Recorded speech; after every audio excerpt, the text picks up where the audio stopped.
Okay, hello. So actually I should be showing this screen. Hi everybody. So yeah, I hope you had a great lunch. And so this is a talk that is about how to manage your Python environment. For me, this is actually what makes you a pro and an amateur of Python. Because you'll see why. I'll tell you why you have to manage your Python environment. And also, this is probably the most important slide, like I always said, because you will have my contact information. So if you have questions and more, you can drop me a message on Twitter, or you can, find my LinkedIn on my website and stuff. So you can contact me if you have more questions later, or you can talk to me. I'll be around. So I'm Cheuk. Hello. I work for Alaconda, and also I love open source project. I've been contributing to open source project before. Also, I organize some Python events in different places. So. Yeah, this is me. First of all, why do we care about the virtual environment? Like I said before, it differs you between you're a pro or a amateur. So I know we have a lot of new beginners who is learning Python here. So maybe I should ask, who know about the virtual environments in Python? So a few of them. So lots of you, because you're starting, so it's normal that you didn't heard about the virtual environments before. So I'm going to tell you why you should use it and how to do it. So first of all, why do we care about the virtual environment? It's because imagine, right? Now you have learned Python. You are now a Pythonista. You want to create some cool projects that you can showcase maybe to your future employer, or maybe just show it to other people that you have created this cool application. So you set up a project, right? So you install some libraries as well. One thing of using Python is that because there's lots of libraries available, so you install a lot of them. And then you create this, and then yay, it's like congratulations. Okay, so after a few months, you want to create another cool project, and you want to showcase more of your Python skills. And this time, you install more other things.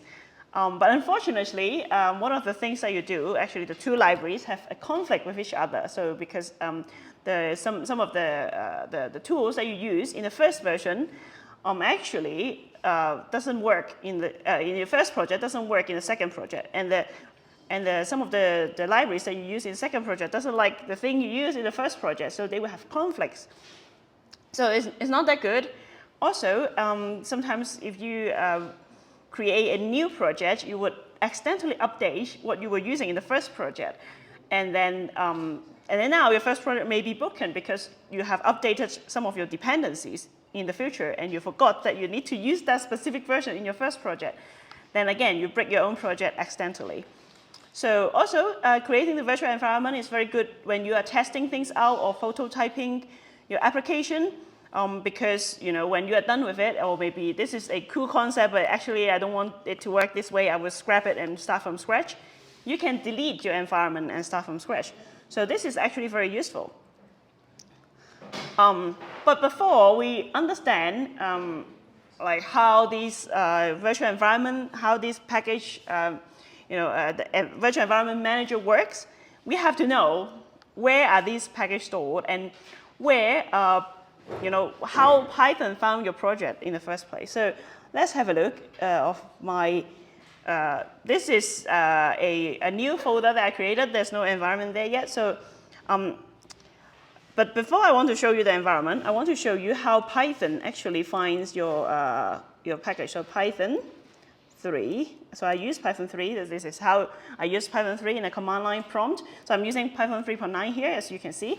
And then now we will see where Python finds all the packages. So what we do is import sys, and then we can print sys.path. Oh, typo. It's always the case when you're live coding. So let's see. Whoa, what's going on here? There's so many things. So these actually, if you have paid attention in other workshops and stuff, you know that square brackets actually is a list, right? So this is a Python list. So inside this list, there are many, many things. So first of all, there's one thing that's empty. There's nothing inside. So it's a string, right? We have quotation for the string. So the first one is a string with nothing inside. And the second one is actually a string. It's quite long, but it's actually a string. So this one here, if you can see, I can't really find my pointer right now. I don't know where it is. Okay, here. So if you see this, so this is actually the whole thing here, super long. This is actually a string. So what is this? But this one kind of looks familiar. It looks like when I look at my directory in the command line, when you do, for example, pwd here. No, I'm still in Python. Okay. So when you look inside, you'll find a file in your command line. Actually, this looks like this because it's a path. It's a path in the system that basically is an address of the things that live inside of a computer. So for this one, actually there are multiple addresses of your things in your computer that is stored in a Python list. So what they are, why do we care about them? So actually these are the paths or addresses of where your packages, when you do a pip install, so they will go here, okay? So that's how Python would find your packages. So it's through the sister path. Okay, so let's exit Python for now because we will do other cool stuff later. I'll clear it. So go back to the slides a little bit. So now we know where the packages are stored. But how are we going to manipulate, right? So how are we going to tell Python where to look for your packages? And how it's going to find. I already showed you. So when you import, actually, when Python, when you do an import, let's say import pandas.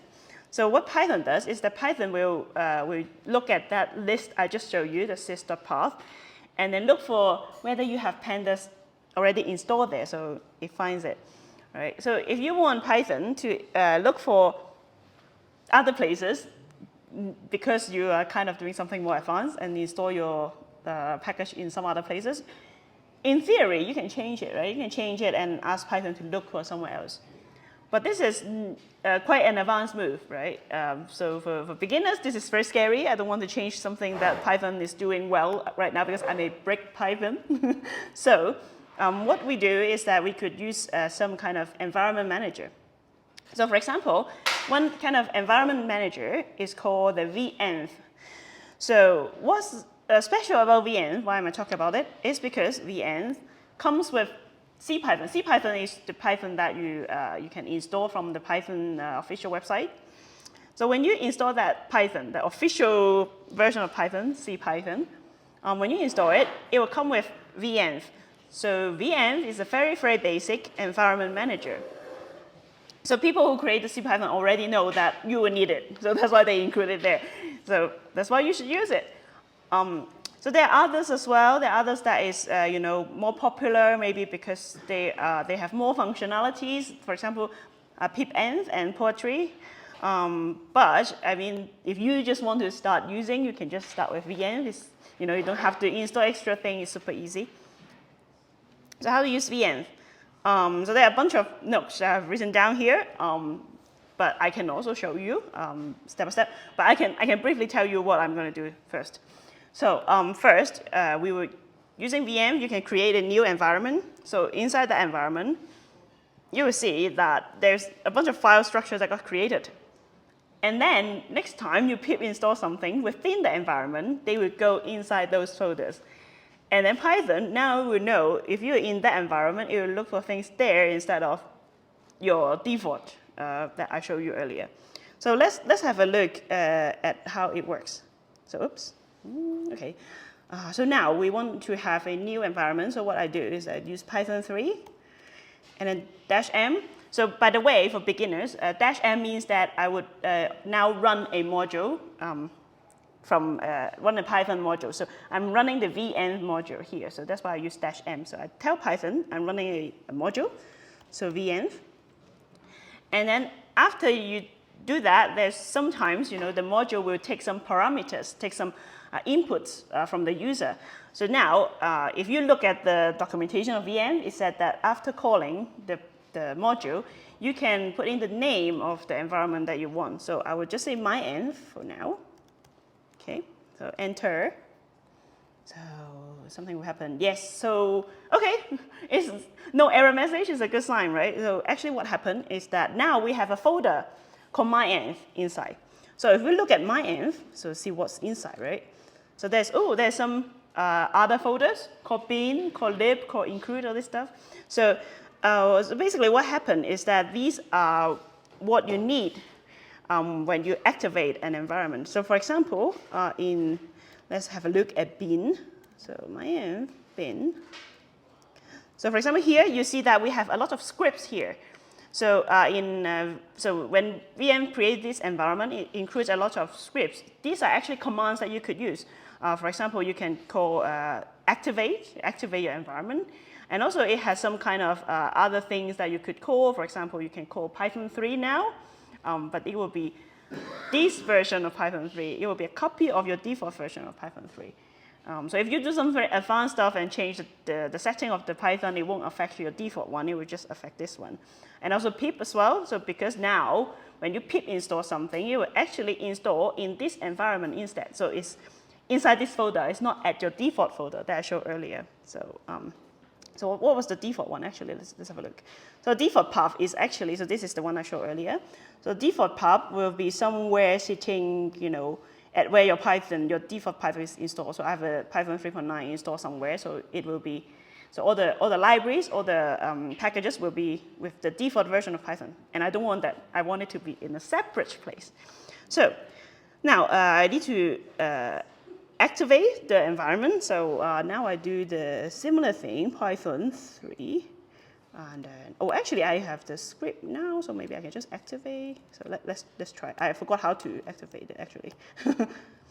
Oh, I can't do this. Okay, maybe vn activates is the one. Oh, actually, source. I know. Okay.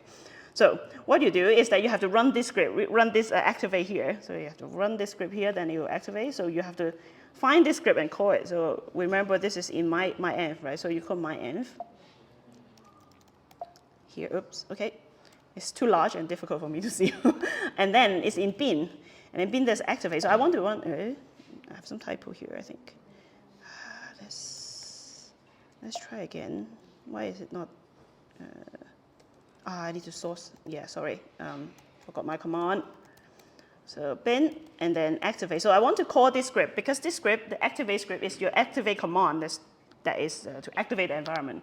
So I need to call it, so I source it in Mac. In Windows and in Linux, it may be different, but check it how to call a script in your command line environment, like bash or something, or shell. So now I have activated. You see that in the last line here is a bit difficult to see for people at the back. Maybe I punch a bunch of enters. You see that now I have my env in front of my location. So yours may be differ a little bit, but this is from my computer. This is showing that I'm now actually in the environment right now. So now, if I do something, for example, pip install something, then it will actually install in the file that I showed you earlier before. So what I can do is to do a Python 3 -m pip install. Right? Or you can just do pip3 install, it will work because we now have the pip script, right? But it's always a good practice to use Python 3 -m pip because then make sure that you're using the pip that come with your Python. So install, what do we want to install? Let's say requests. Okay, so this is a very popular library. Requests is to use to make HTTP call. So I would use that. I will try to install it. It should be relatively small, so that's why I'm not like installing pandas because it's big. So I'm trying to install requests, and I hope it's working. Do I have to check if my internet is working? Let's see. I can always connect in the room internet. It may be not working when I'm slow. I can use my own. One sec. So I have plan B prepared. Let's see. Yeah, it's okay. Okay, I'll connect to, now you know my hotspot name, but I won't give you my password. Yeah, I hope it's faster using my own hotspot because otherwise we're sharing. So okay, okay. How about we just like move on with a warning? Okay, I'm gonna retry. Hi, okay. It's got frozen a little bit. Operation cancel. Yeah, it will cancel in a bit, and I'll try again with a faster internet. Sorry about that. Thank you for your patience. Yeah, now it's super fast. So it's installing. Yay! So yeah, and also my pip is not updated. That's why I got this this warning. But don't worry, it's not too scary. You can just upgrade it following the instructions, but I'm not doing it now because I'm demonstrating. So I will look in my the MyEnv folder. So let's dig around and see what's in library, right? Okay, so have a look. So we have Python 3.9. So like I said before, because my default is Python 3.9. So when I create a new environment, it's a copy of the Python 3.9. But inside we'll have other things. We'll have side packages. So this one is, if you look at the path of these side packages, it's actually different from the default one.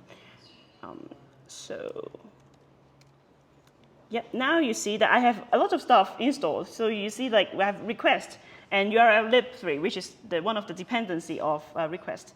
Okay. So now, if I do something very funny, like for example Python 3, I enter again and I do what I did before, import. Is it too? I can punch a bunch of enter, but it doesn't help. Okay.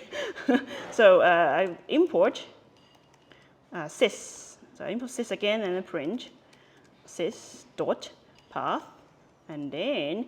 Now you see that in this Python, yeah, it should have my path there as well. Users demo. Yeah, you see that, like, now I have the path that is like checking the library that I have here. So remember, I have MyEnv. So you see in one of the paths I have MyEnv. So the request that I just installed will actually be able to import here, because you can now import request. Yep. It doesn't have an error message, so I do have request because now it's installed in the new environment and it's there. So, okay, so yeah, that's the demonstration done for once. Why is it going back? I think because of the internet. It's fine. Okay. Quickly fix it. Okay. So now, so we have talked about how to use VM and how VM works. So let's look at Conda, because as you know, I work for Conda. So Conda is also an environment manager, but it also doubles as a package manager. So Conda is actually, you can imagine it's like a VM plus pip. So it does things that VM does, it also does things that pip does. So if you install Conda, then Conda will come with Conda, so you don't have to install Conda again if you already download Conda and install Conda. So for those of you who have maybe tried Conda before, you know that, you can, instead of pip install things, you can also Conda install things. For example, like pandas, numpy, or those, you can Conda install as well. But there's a small difference when you Conda install something and pip install something. For pip install, you would get your library from the Python packages index, so that's more public. For the Conda install, it will get from the Conda repository, so it's more like Conda is maintaining a more secure set of tools that you can use. It's the same as the one on PyPI. Lots of them are the same, but we kind of make sure that it's clean before we put it there. So using Conda, I'm not going to demonstrate because it's very, very similar to what VM does. But the only difference that Conda and VM does differently is that you can see when I demonstrate VM, a lot of inner working is because of Python. So it is heavily relying on Python. But for other things, like for example, for Conda, actually, when Conda is designed, it's actually work on the system level. So which means that you can use Conda not just with Python, but you can use it with other languages as well. So now comes the question, which one should I use, right? You may think that I would say use Conda because it's from Conda. No, actually it depends on your use case. So if you are, for example, you're just learning Python, I think if you're just learning Python, the most important thing is like which Python you're using, right? If you're downloading Python from python.org, so you have C Python, so you may want to use VM because it's included and it's easy to use. And if you have already installed Conda, if you're doing data science work, then Conda may be better for you because again, it's like come with Conda. It's more straightforward. A lot of documentation will especially those that works with data science work, that in the documentation will already tell you how to Conda install all this stuff. So it really depends on which Python you started using. For more advanced people, if you, for example, if you want to stay in the Python ecosystem, you're not managing Python at the same time with other things like other projects in other languages, then probably VM will be fine for you. And especially when you don't care too much about the Anaconda repository, you only download things from PyPI because you trust open source, and they have been doing a good job maintaining the security. But my friend actually have give a talk last week about installing malware, and he actually uploaded malware on a PyPI to demonstrate that. So, well, you can upload malware there, but it will quickly be taken down. But still, there's a risk there. For Conda, if you're using Conda to download things, using Conda install to download things from Anaconda, maybe because of your work, you need to be more secure, then that may be a better choice. But take it with a grain of salt, because not all the libraries are available on Conda. It's just the most one, like most popular one, and the one that used by data science work, it will be there. Yeah, so this is actually coming to the end of my talk. And this is the reference that you could, if you hear what I said, but maybe you kind of always a bit fast, I want to learn a bit more, then here are the very good source of learning. These are documentation on different websites. So there's the VM one will be on the documentation of the Python. The Conda one will be on the documentation of the Conda project. So if you want to, we can take a screenshot of this, and then you can dive deep down when you're at home. So I hope you kind of get some idea of how to manage your Python environment right now.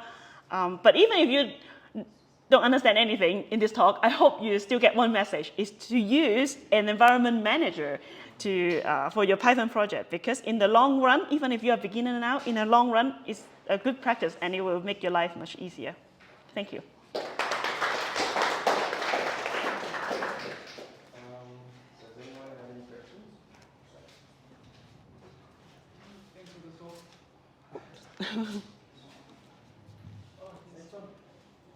Thanks for the talk. Can you maybe? Yeah, better mic is better. Can you maybe show just a visual representation? You showed, you went inside the virtual environment and you showed all of the files and folders that was created. Can you maybe like open a folder just to show it also? Open a folder. You want to see it? Yeah, I think maybe I can do that. And then next to the command that you used to show what everything has been created while when you created the virtual environment. Yeah, let me see if I can find it first, because sometimes I do one step at a time. Let me do that. If you want to show the structure, where is it? Demo, okay. And then I have done different demos before. So yeah, this is the environment I created. Can you see it? Is it big enough? Okay. So you can see my is the thing. So you have bin. Bin is all the script where all the scripts are installed. Include where all the libraries are installed. Libraries are where the libraries are installed. So in Python 3.9, inside packages is yeah. Yeah, that's the one, because that's the one you used, and then the whole screen just fold down. Yeah, it's very big. So visual representation of that is yeah. Yeah, so these are all the libraries. So actually, sometimes you can also check what library you have, but by not doing what I did, but you can do a pip list. Oh, sorry, pip space list. And then you will see, yeah, this is a clearer thing of what you have installed. But, but I was trying to show what's actually working inside. That's why I show you, oh, this is where you can find all your packages. But yeah, but if you have installed things, so before you install anything, you should just have pip and the setup tools. That's the only thing you have. But when you install more things, this list will get bigger and bigger and bigger. So yeah. Yeah, good. Okay, any questions?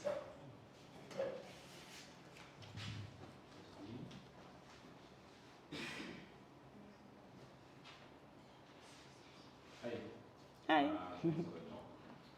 So, if I want to move from, I see a version 3.9, I want to move to the latest version, will that help with QAV? So you mean changing from one version of Python to another? Or? So for VM, how VM work is that when you create a new environment, I don't know whether you can have some like parameters to change it, but if you just did what I did, what it does is you copy your base Python version and then create a new environment with the same version. So if you want to have more control about which version, and then or maybe you want to have multiple versions of Python in it, I would suggest use something like either pipenv or pyenv.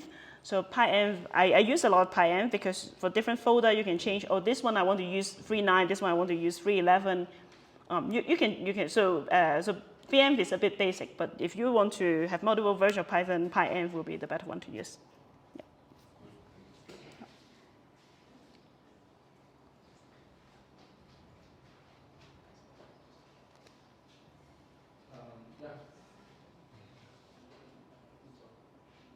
But you can hear me fine, right? Yeah, I can try. Or you can relay the question to me later. Yeah, just for, I think Windows users activating virtual environments on Windows, I think there will be like different commands for that. So maybe they are a little bit lost. If we can give you guidance. Do you mind repeating the question? How to do it in Windows. Do you mind repeating the question? Or, how about you come in the front? Yeah, then it's better. Sorry, I have to grab you there.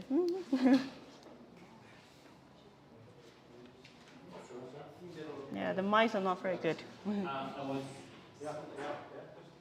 Yeah, like on Windows, like if you wanna, because we have like Windows users here and the commands work differently on different platforms. Yeah, Windows, there will be different things. Like, for example, because I think this one is more or less same with Linux, because, you know, Mac and Linux, they're kind of very similar. For Windows, for example, when I activate this environment, right, I have to like type source, blah, blah, blah.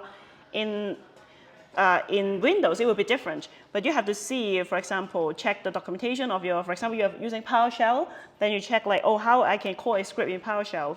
Or even you just look at the documentation of VM, it will usually have, you know, two options. You have, oh, for Windows users, do this. For Mac and Linux users, do this. So, yeah. Oh. If I can just add, it's not that different than what she did. Yeah. If we go for Windows. Okay. I think we have run out of time. Oh. We have to. Can you please give a hand? Thank you.